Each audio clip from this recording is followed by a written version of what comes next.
Yes mga kasimanwa, live kita yung makaroon no, sa aton karang provincial hospital ya karon sa Banwa ita Kalibo. Update naton rong ray karon nga ni nga sangka pung dag-on nga unga no nga nagumos sa maya bahin ita Aklan River sa aton karang maya barangay Tinigaw ya karon sa Banwa ita Kalibo mga kasimanwa. Kainangan ni ito kara sa ano no naghabol kita ito kara sa area. Pag-abot nga ni naton hay nakita utaro nga gawas itaray karon nga biktima nga pung dagon nga unga nga nagumos nga ni kaina no sa ray karon nga kabaan na itaray karon nga suba no nga sakop ita barangay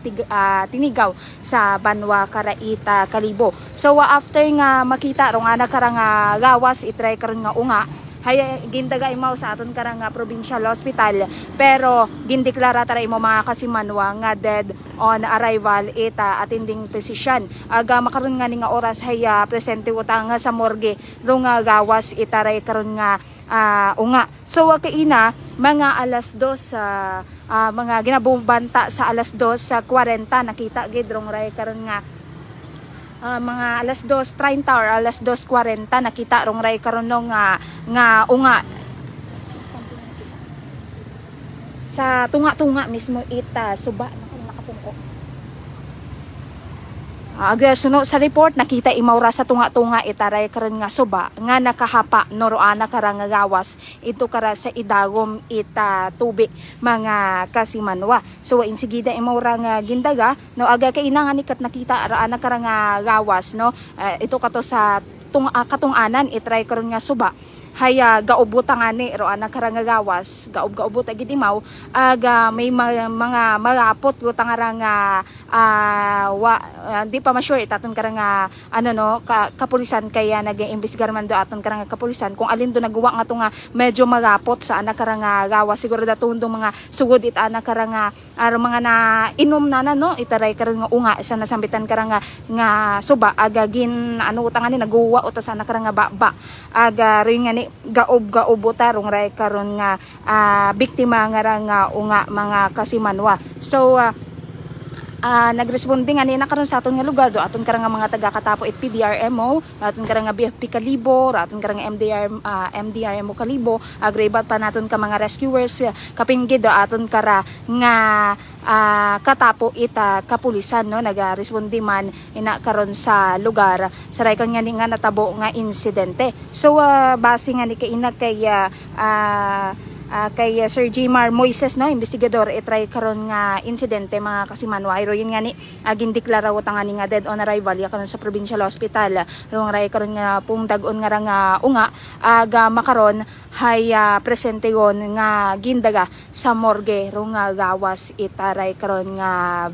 biktima. So makaron hay padayon pa man rong ray karon nga investigasyon no itaton karang nga mga kapulisan sa ray karon nga natabo nga ni sa ray karon nga unga kumatandaan nato no kaina hay ano sandare tatlo sandara ka mga inunga no rong nagaagto nga ni una karon sa ray karon nga suba kusisiin nga ni nagligos yung ray karon nga dewang bilog no may una man nabing naghambal una kasi ginhambal unga nga to nga nagsagampitan sa dagwa man nagpaligos pero kulihi nagambal man nga nagpaligos tarong daywa nakapaligos yung taro daywa ka unga nga raro biktima nga isa ray karon nga sambato na kaibahan nagpalibanaw pa kun ra ita anak karon nga nina no may nina sa anak karon nga alima ng ray nga biktima ri katutangan ni Dayni Mau na hugog no sa ray karon nga suba nga rama nga kasimanwa. So dato tayo na wa tayo mo nasapuan dayon no pagkatapos na tunod gin ano pa nga ni ko ni Maray gin